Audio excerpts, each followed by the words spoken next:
সঙ্গে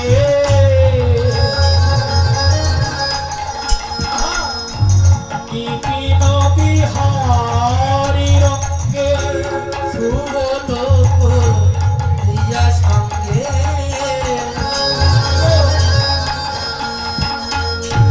বিপিন বিহারী রঙ্গে আজি রসময় বিনোদ দেশা আরে রসময় বিনোদ দেশা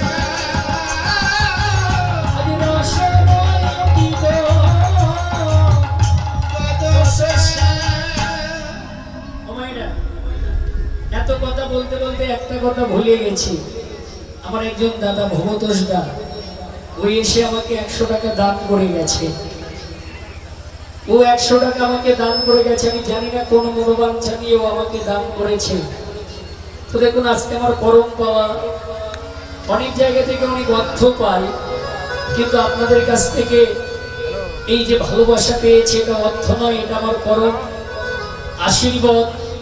আজকে আমার ওই দাদা আমাকে 100 টাকা দান করলে আমি দুহাত তুলে ভগবানের কাছে চাইব, আর আপনারাও চাইবেন এই ভক্ত সম্মুখে যে ও দান করেছে, ভগবান যেন ওর মনোবাঞ্ছা পূর্ণ করে দেয়, আর আজীবন কৃষ্ণ ভক্ত হয়ে এমন করে ভক্তের মাঝে দান করে যেতে পারে। নিতাই গৌর হরি বল, জয় রাধে শ্যাম।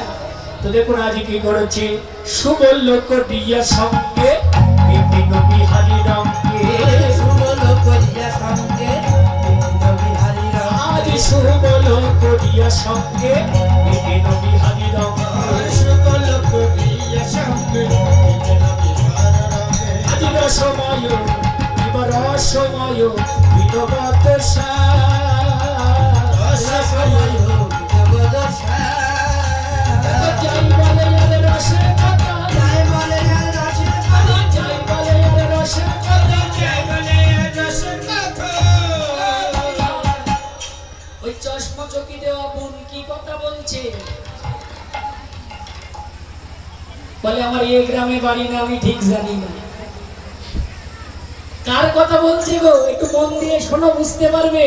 দেখো, যাই বলে আর রসের কথা, জয় বলে আর রসের কথা প্রিয় মর্ম সুবল শোনে, যাই বলে আর রসের কথা, প্রিয় মর্ম সুবল শোনে, জয় বলে আর রসের কথা।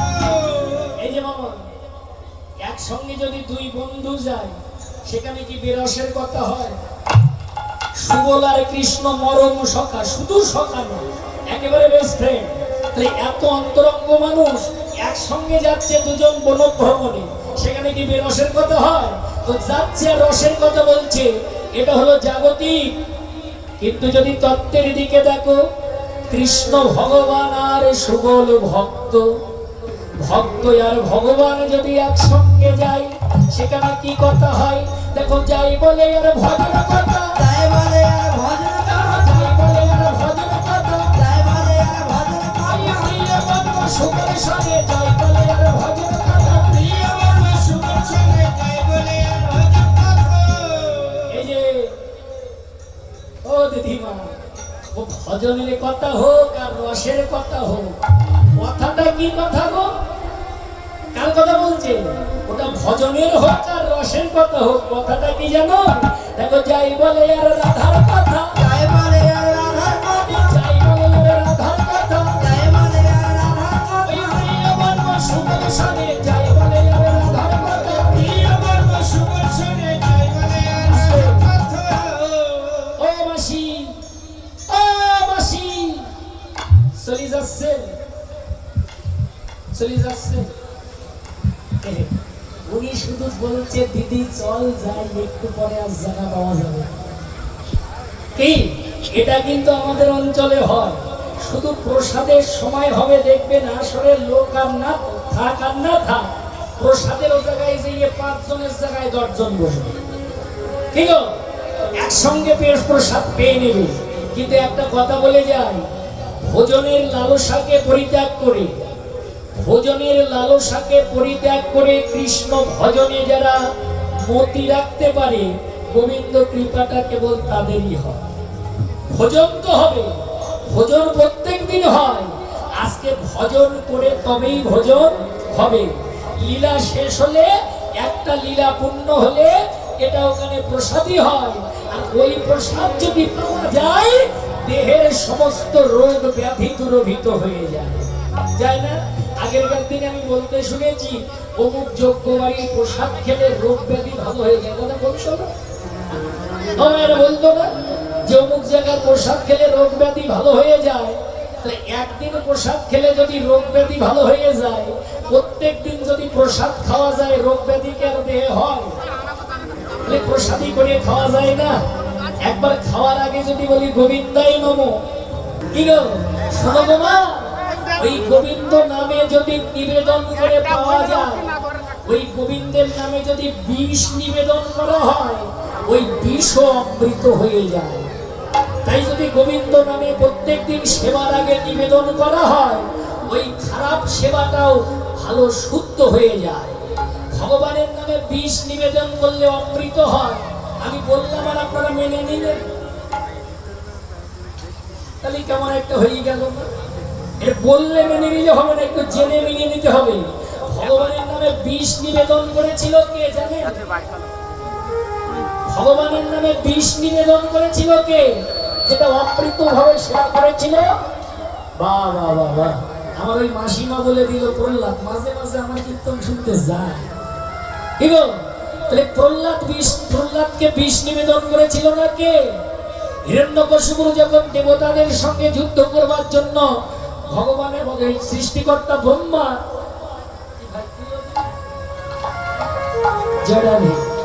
দেখেন এই যে ভালোবাসা, এগুলো কি কখনো অর্থ দিয়ে পরিমাপ করা যায়? আমার ক্লাসমেট, একসঙ্গে পড়াশোনা করেছি, খুব কাছের ফ্রেন্ড ছিল এক সময়, অনেক কথা হতো, অনেক ঘোরাঘুরি, জড়াধি, ওর হাতে দিতে ওর হাত কাঁপছে, এখন বলছে পকেটে রাখ।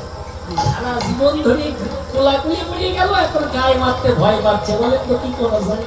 জড়াধে তো দেখেন, আসলে এটা আমার পরম পাওয়া যে একসঙ্গে যারা থেকেছি, আজকে ওরা যে হরিবাসরে এসে আমাকে কিছু দান করছে, এটা দান নয়, আমার আশীর্বাদ। ওরা আমাকে আশীর্বাদ করলেন, আমি দু হাত তুলে আমাকে বললাম, ভগবান যেন ওর গোবিন্দ চরণ অতি ভক্তি রাখে, ও যেন আজীবন ভক্ত হয়ে আমার করে ভক্ত মাঝে দান করে যেতে পারে। হৃদয় আনন্দ হরিব যে রাধে। দেখেন ও মায়েরা, ও যাবে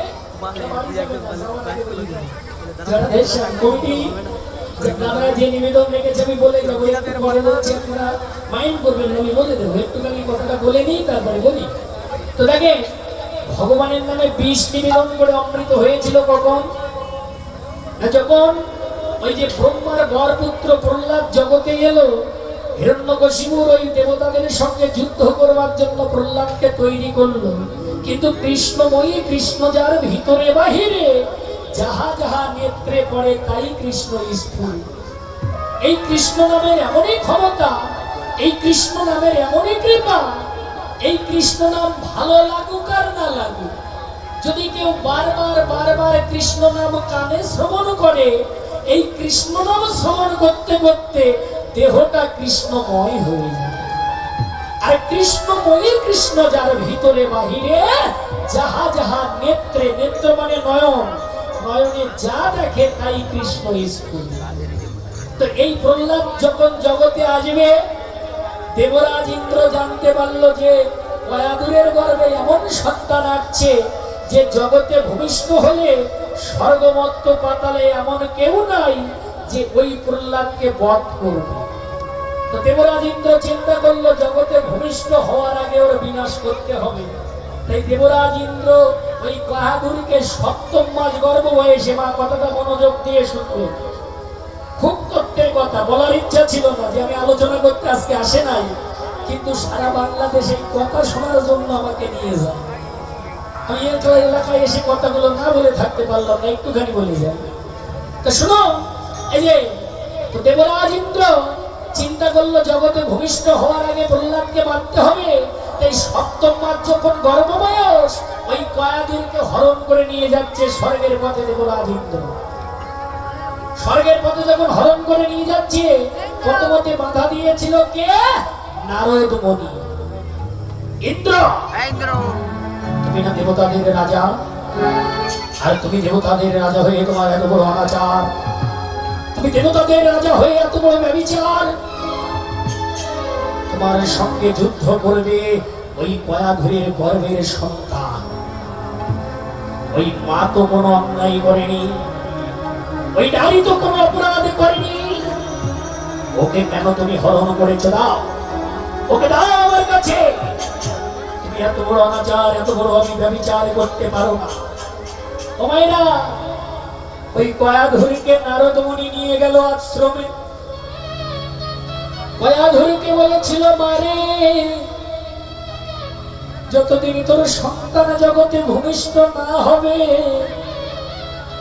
ততদিন তুই আমার আশ্রমে থেকে যা। কয়াধুরী নারদ মুনির আশ্রমে থেকে গেল। আর নারদ মুনি প্রত্যেক দিন বিনা যন্ত্রে কৃষ্ণ নাম করলেন। নারদ মুনি প্রত্যেক দিন বিনা যন্ত্রে কৃষ্ণ নাম করল। আর এই কয়াধুরের গর্ভে বসে বসে ওই সন্তান শুদ্ধাচারী ভক্তের মুখে কৃষ্ণ নাম শ্রবণ করল। সপ্তম মাস গর্ভ বয়সে ওই গর্ভের ভিতরে সন্তানের শ্রুতি শক্তি স্ফুটিত হয়। গর্ভে বসে বসে কৃষ্ণ নাম শুনতে শুনতে ওই প্রহ্লাদের দেহটা কৃষ্ণময় হয়ে গেল। কৃষ্ণময়ী কৃষ্ণ যার ভিতরে বাহিরে, যাহা যাহা নেত্রে পড়ে তাই কৃষ্ণ স্ফুরিত। যেদিন প্রহ্লাদ জগতে ভূমিষ্ঠ হলো, এই যে মনটা দিকে থাকবে, যেদিন প্রহ্লাদ জগতে ভূমিষ্ঠ হলো, নয়ন মেলে তাকিয়ে জগৎটাকে কৃষ্ণময় দেখতে পেল। কেননা নারদের মুখে কৃষ্ণ নাম শুনতে শুনতে দেহটা যে কৃষ্ণময় হয়ে গেল। তাই নয়ন মেলে এই পৃথিবীটাকে কৃষ্ণময় দেখল। যেদিন প্রহ্লাদ কথা বলতে শিখল, কৃষ্ণময়ী আর জানে না। সদাই সর্বক্ষণ বদনে কৃষ্ণ কৃষ্ণ কৃষ্ণ নাম করে। কথা বলে ফেটে বলল, প্রহ্লাদ তোকে আমি যুদ্ধ করবার জন্য এনেছি, তোকে আমি বিদ্রোহ করবার জন্য এনেছি, তোকে আমি কৃষ্ণ নাম করবার জন্য জগতে আনিনি। এই জগতে কেউ তোকে তো মারতে পারবে না, তাই আমি তোর পিতা, আমি নিজেই তোর বিনাশ করে দেব। কে আছিস? যা ওই দুরাচারীকে গহীন সমুদ্রে নিক্ষেপ কর। জল্লাদেরা প্রহ্লাদকে নিয়ে সমুদ্রের ভিতরে নিক্ষেপ করলো। প্রহ্লাদকে যখন সমুদ্রে ফেলে দিল, স্বয়ং গঙ্গা দেবী নিজে এসে প্রহ্লাদকে